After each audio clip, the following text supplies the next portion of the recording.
ആർഷഭാരത സംസ്കാരത്തിന്റെ പ്രഭവ കേന്ദ്രമാണ് രാമായണം. രാമായണത്തിലാണ് ഏറ്റവും കൂടുതൽ ഗുരുഭക്തി, മാതൃഭക്തി, പിതൃഭക്തി. രാമായണത്തിലുള്ളതുപോലെ സഹോദര സ്നേഹം ലോകത്ത് മറ്റെവിടെയും കാണാൻ സാധിക്കുകയില്ല. രാമായണത്തിലാണ് ഭാര്യാഭർത്തൃ പ്രണയം, ഒരു ഭാര്യയെ ഭർത്താവ് എങ്ങനെ സ്നേഹിക്കണം, ഒരു ഭർത്താവിനെ ഭാര്യ എങ്ങനെ ശുശ്രൂഷിക്കണം, ഇതിനൊക്കെ ഉദാത്തമായ മാതൃകയാണ് ശ്രീരാമനും സീതയുമായിട്ടുള്ള ബന്ധം രാമായണത്തിലൂടെ വെളിപ്പെടുന്നത്. ഒരു രാജാവ് എങ്ങനെ രാജ്യം ഭരിക്കണം, പ്രജകളെ എങ്ങനെ സ്നേഹിക്കണം, പ്രജകളെ എങ്ങനെ നയിക്കണം, ഒരു ഭരണം എത്ര സുതാര്യമായിരിക്കണം, മാത്രമല്ല ഒരു രാജാവിന്റെ ഔദ്യോഗിക ജീവിതം മാത്രമല്ല വ്യക്തി ജീവിതം പോലും സുതാര്യമായിരിക്കണം. അതിനകത്തൊരു ദുരൂഹതകളും പാടില്ല. സീതയെ രാവണൻ കട്ടുകൊണ്ടുപോയി ലങ്കയിൽ കൊണ്ടുപോയി പാർപ്പിച്ചു. സീതയെ ശ്രീരാമൻ വീണ്ടെടുക്കുന്നു. തന്റെ ഭാര്യയുടെ പാതിവൃത്യത്തിൽ, ചാരിത്രത്തിൽ ശ്രീരാമൻ ലവലേശം സംശയമുണ്ടായിരുന്നില്ല. പക്ഷേ തന്റെ പ്രജകൾ ഒരിക്കലും തന്റെ ഭാര്യയെ സംശയിക്കാതിരിക്കാൻ രാവണന്റെ കയ്യിൽ നിന്ന് വീണ്ടെടുത്ത സീതയെ അഗ്നിശുദ്ധി വരുത്തിയിട്ടാണ് ശ്രീരാമൻ തന്റെ ഭാര്യയായി സ്വീകരിക്കുന്നത്. അതിന്റെ അർത്ഥം ഒരു രാജാവിന്റെ ഔദ്യോഗിക ജീവിതം മാത്രമല്ല, വ്യക്തിപരമായ ജീവിതം പോലും സുതാര്യമായിരിക്കണം. ജനങ്ങൾക്കെല്ലാം അറിയാനുള്ള അവസരം ഉണ്ടാക്കി കൊടുക്കണം. അതുകൊണ്ടാണ് ആർഷഭാരതത്തിന്റെ പ്രഭവ കേന്ദ്രമായി രാമായണം മാറുന്നത്. രാമനെ ഏറ്റവും കൂടുതൽ സ്നേഹിച്ച വ്യക്തികളിൽ ഒരാളാണ് ഇന്ത്യയുടെ രാഷ്ട്രപിതാവായ മഹാത്മാഗാന്ധി. ആ മഹാത്മാഗാന്ധിയെ വെടിവെച്ചു കൊന്ന ആളുകൾ അവസാനമായി ആലോചിക്കണം, ഗാന്ധിജി മരിച്ചു വീഴുകയും ഹേ റാം, രാമന്റെ നാമം ഉച്ചരിച്ചുകൊണ്ടാണ് മരിച്ചത്. മഹാത്മാഗാന്ധി എന്ന ഏറ്റവും വലിയ ശ്രീരാമഭക്തനെ വെടിവെച്ചു കൊന്ന ആളുകളാണ് ഇന്ന് ശ്രീരാമന്റെ പേരിൽ ഈ രാജ്യത്ത് മറ്റൊരു കലാപം ഉണ്ടാക്കാൻ ശ്രമിക്കുന്നത്. അതുകൊണ്ട് രാമൻ ഒരിക്കലും വെറുപ്പിന്റെ രാഷ്ട്രീയക്കാരനായിരുന്നില്ല, വിദ്വേഷത്തിന്റെ രാഷ്ട്രീയക്കാരനായിരുന്നില്ല. അദ്ദേഹം ഒരിക്കലും ഒരു രാഷ്ട്രീയക്കാരനാകാൻ ശ്രമിച്ചിട്ടുമില്ല. പക്ഷെ രാമനെ ഒരു രാഷ്ട്രീയക്കാരനാക്കാൻ, വെറുപ്പിന്റെയും വിദ്വേഷത്തിന്റെയും ഒരു പ്രചാരകനാക്കാൻ ശ്രമിക്കുന്നത് ഇന്ത്യയുടെ പ്രധാനമന്ത്രിയായ ശ്രീ നരേന്ദ്രമോദിയാണ്. ഹൈന്ദവ ധർമ്മത്തിൽ വിശ്വസിക്കുന്ന, സനാതന ധർമ്മത്തിൽ വിശ്വസിക്കുന്ന ഹിന്ദു സന്യാസിമാർ പോലും പ്രധാനമന്ത്രിയെ കുറ്റപ്പെടുത്തിയിട്ട് പാലം കുലുങ്ങിയാലും കേളൻ കുലുങ്ങില്ലെന്ന് പറഞ്ഞ പോലെ പ്രധാനമന്ത്രിക്ക് യാതൊരു കുലുക്കവുമില്ല. അദ്ദേഹം വെറുപ്പിന്റെയും വിദ്വേഷത്തിന്റെയും രാഷ്ട്രീയത്തിന്റെ ഒരു ഹോൾസെയിൽ വ്യാപാരിയായി മാറിയിരിക്കുന്നു. കോടിക്കണക്കിന് രൂപ ചെലവാക്കി സർദാർ വല്ലഭായ് പട്ടേലിന് പ്രതിമ ഉണ്ടാക്കുന്നു. കോടാനുകോടി രൂപ ചെലവാക്കി ശ്രീരാമക്ഷേത്രം പണിയുന്നു. ബാബറി മസ്ജിദ് പൊളിച്ച് ശ്രീരാമക്ഷേത്രം പണിയുന്നത് ഒരുപക്ഷെ RSSകാരന്റെ ജോലിയാകാം, അല്ലെങ്കിൽ സംഘപരിവാർ ശക്തികളുടെ ആവശ്യമാകാം. കാരണം അവർ ഈ രാജ്യം ഒരു ഹിന്ദുരാഷ്ട്രമാക്കാൻ ആഗ്രഹിക്കുന്ന ആളുകളാണ്. അതുകൊണ്ട് ഹിന്ദുരാഷ്ട്രത്തിൽ ഒരിക്കലും മുസ്ലിമും ക്രിസ്ത്യാനിയും ഉണ്ടാവില്ലല്ലോ. അതാണല്ലോ ഹിന്ദുരാഷ്ട്രം.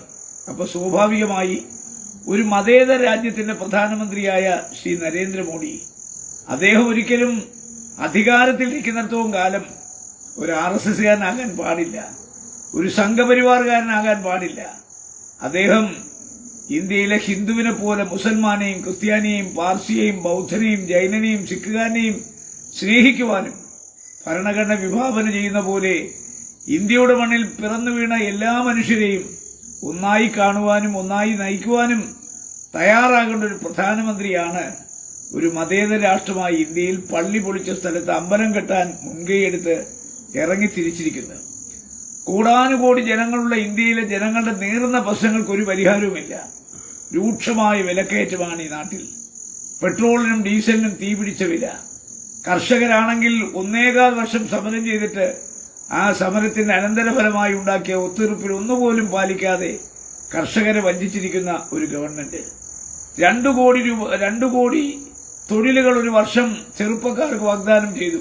മോഡിയുടെ ഗ്യാരണ്ടി. ഇപ്പൊ മോഡിയുടെ ഗ്യാരണ്ടി പ്രതിമ നിർമ്മിക്കുന്നതിലാണ്, അമ്പലം നിർമ്മിക്കുന്നതിലാണ്.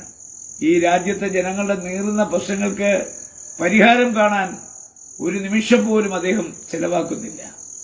കേരളത്തിൽ 3 പ്രാവശ്യം അടുത്തടുത്ത് വന്നുപോയ പ്രധാനമന്ത്രി, പ്രത്യേകിച്ച് തൃശൂരിലും ഗുരുവായൂരിലും ശ്രീരാമൻ ക്ഷേത്രത്തിലുമൊക്കെ നിരന്തരമായി സന്ദർശനം നടത്തുന്ന പ്രധാനമന്ത്രി ക്രൈസ്തവ ദേവാലയങ്ങൾ തീവച്ച് നശിപ്പിച്ചിട്ട്, ക്രൈസ്തവ വിദ്യാലയങ്ങൾ തീവച്ച് നശിപ്പിച്ചിട്ട്, 400ഓളം കുക്കി ക്രിസ്ത്യാനികളെ കൊന്നൊടുക്കിയിട്ട് ഇന്ന് വരെ ആ മണിപ്പൂരിലൊന്ന് പോകാൻ, അവരെ ഒന്ന് ആശ്വസിപ്പിക്കാൻ, അവരെ ഒന്ന് കാണാൻ, ഒന്ന് സ്വാതന്ത്ര്യമരുളാൻ ഇന്ത്യയുടെ പ്രധാനമന്ത്രിക്ക് സമയമില്ല.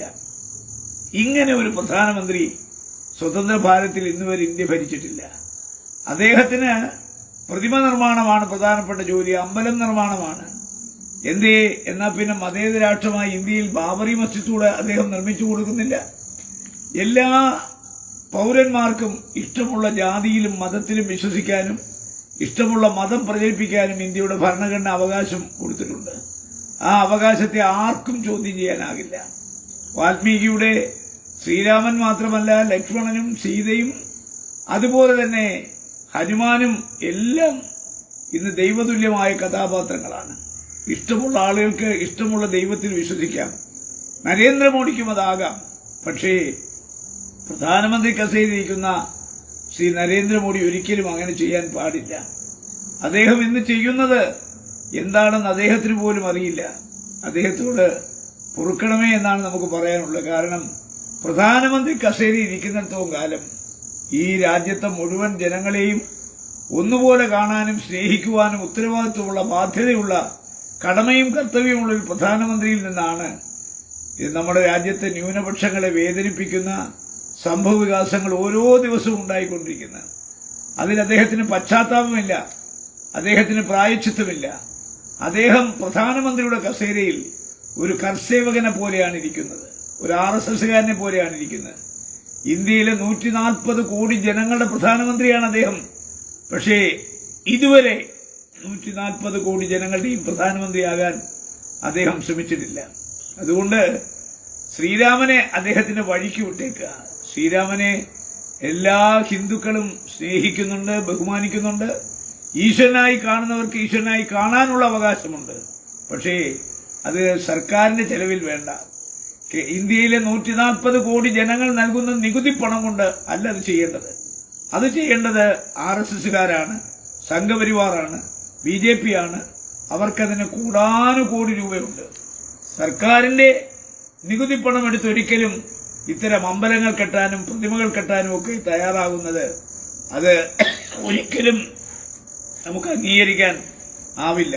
അതുകൊണ്ട് നാളെ ഈ രാജ്യത്തെ ജനങ്ങളെ രണ്ടായി കാണാനും ഈ രാജ്യത്ത് ഹൈന്ദവ വർഗീയത ആളിക്കത്തിച്ച് മതന്യൂനപക്ഷങ്ങളുടെ മനസ്സ് വേദനിപ്പിക്കാനും നടക്കുന്ന നീക്കങ്ങളെ ഒരിക്കലും ഈ രാജ്യത്തെ സ്നേഹിക്കുന്ന രാജ്യസ്നേഹികളായ ആർക്കും അംഗീകരിക്കാനാവില്ല. അതുകൊണ്ട് right to profess and propagate a religion, ഒരു ജാതിയിൽ വിശ്വസിക്കാൻ, ഒരു മതത്തിൽ വിശ്വസിക്കാൻ, ആ മതത്തിന്റെ ആചാരങ്ങളും അനുഷ്ഠാനങ്ങളുമായി മുന്നോട്ട് പോകാനുള്ള അവകാശം ആർക്കും ചോദ്യം ചെയ്യാൻ ആവില്ല. അതുകൊണ്ട് പ്രധാനമന്ത്രി കസേരയിൽ ഇരിക്കുന്നവർ, അധികാരത്തിൽ ഇരിക്കുന്നവർ 140 കോടി ജനങ്ങളെയും പ്രതിനിധാനം ചെയ്യുന്ന പ്രധാനമന്ത്രിയാണ്. ആ ബോധം ഇന്ത്യയുടെ പ്രധാനമന്ത്രി കസേരയിരിക്കുന്ന നരേന്ദ്രമോദിക്ക് ഉണ്ടാകണം. അതുകൊണ്ട് ഇപ്പോ അദ്ദേഹം നടത്തിക്കൊണ്ടിരിക്കുന്ന ഈ നീക്കങ്ങൾ നമ്മുടെ രാജ്യത്തിന് തന്നെ അപമാനമാണ്. ലോകരാഷ്ട്രങ്ങൾ ഇന്ത്യയെ കാണുന്നത് മഹാത്മാഗാന്ധിയുടെ മണ്ണായിട്ടാണ്. ലോകരാഷ്ട്രങ്ങൾ ഇന്ത്യയെ കാണുന്നത് ഏറ്റവും വലിയ മതേതര രാഷ്ട്രമാണ്.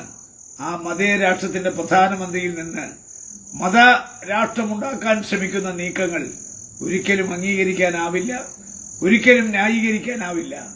നാളെ ശ്രീരാമക്ഷേത്രത്തിന്റെ പേരിൽ ഇന്ത്യയിലെ ജനങ്ങളെ തമ്മിലടിപ്പിക്കാനുള്ള നീക്കം ദുഃഖകരമാണ്. ആ അവസ്ഥ ഒരിക്കലും ഒരു പ്രധാനമന്ത്രിയുടെ ഭാഗത്തു നിന്നുണ്ടാകാൻ പാടില്ലായിരുന്നു. അദ്ദേഹത്തിന് ഇനിയെങ്കിലും അതിനെക്കുറിച്ചൊരു ബോധമുണ്ടാകണം, അദ്ദേഹത്തിന് ഒരു മനസ്താപമുണ്ടാകണം. അദ്ദേഹം ഈ രാജ്യത്തിന്റെ പ്രധാനമന്ത്രിയായി ഇനിയുള്ള കാലമെങ്കിലും ഭരിക്കാൻ ശ്രമിക്കണം. മതേതര മൂല്യങ്ങളും ഭരണഘടന നൽകുന്ന ജനങ്ങളുടെ അവകാശങ്ങളും സംരക്ഷിക്കാൻ ബാധ്യതപ്പെട്ട ഒരു പ്രധാനമന്ത്രിക്കും ഇങ്ങനെ ചെയ്യാനാകില്ല, ചെയ്യുന്നത് ശരിയല്ല. അതുകൊണ്ട് നരേന്ദ്രമോദിയുടെ ഇന്നത്തെ ഈ നീക്കങ്ങളെ ശക്തമായി അപലപിക്കുന്നു. നമ്മുടെ രാജ്യത്തെ മുഴുവൻ ജനങ്ങളും ജാതിഭേദം മതദ്വേഷം ഏതുമില്ലാതെ സർവരും സോദരത്വേന വാഴുന്ന ഒരു മാതൃകാസ്ഥാനമായി ഈ നാടിനെ കാണണം, മാറ്റണം. നമുക്ക് ഏകോദര സഹോദരങ്ങളായി ഇവിടെ ജീവിക്കണം. പരസ്പരം വെറുപ്പും വിദ്വേഷവും അക്രമവും അരാജകത്വവും കഠാരാഷ്ട്രീയമൊക്കെ ഇനി ഈ മണ്ണിൽ ശാശ്വതമല്ല. ഗാന്ധിയൻ മാർഗങ്ങളാണ് ഈ മണ്ണിന് അനിവാര്യമായത്. സാമ്രാജ്യത്വവാദികളെ ആട്ടിപ്പായിക്കാൻ ഒരു പുരുഷായുസ് മുഴുവൻ പരിശ്രമിച്ച് ഒരു തുള്ളി ചോര പോലും ചിന്താതെ ഒരു രാജ്യത്തിന് സ്വാതന്ത്ര്യം നേടിത്തന്ന മഹാത്മാഗാന്ധിയുടെ പാതയിലേക്ക് എല്ലാവരും വരേണ്ട സമയം അതിക്രമിച്ചിരിക്കുന്നു. ലോകരാഷ്ട്രങ്ങൾ മഹാത്മാഗാന്ധിയുടെ പാത സ്വീകരിക്കുമ്പോൾ ഇവിടെ മഹാത്മാഗാന്ധിയുടെ കൊലയാളികളുടെ പാത സ്വീകരിക്കാൻ തയ്യാറാകുന്നത് നമ്മുടെ രാജ്യത്തിന് തന്നെ അപമാനമാണെന്ന് സൂചിപ്പിക്കട്ടെ.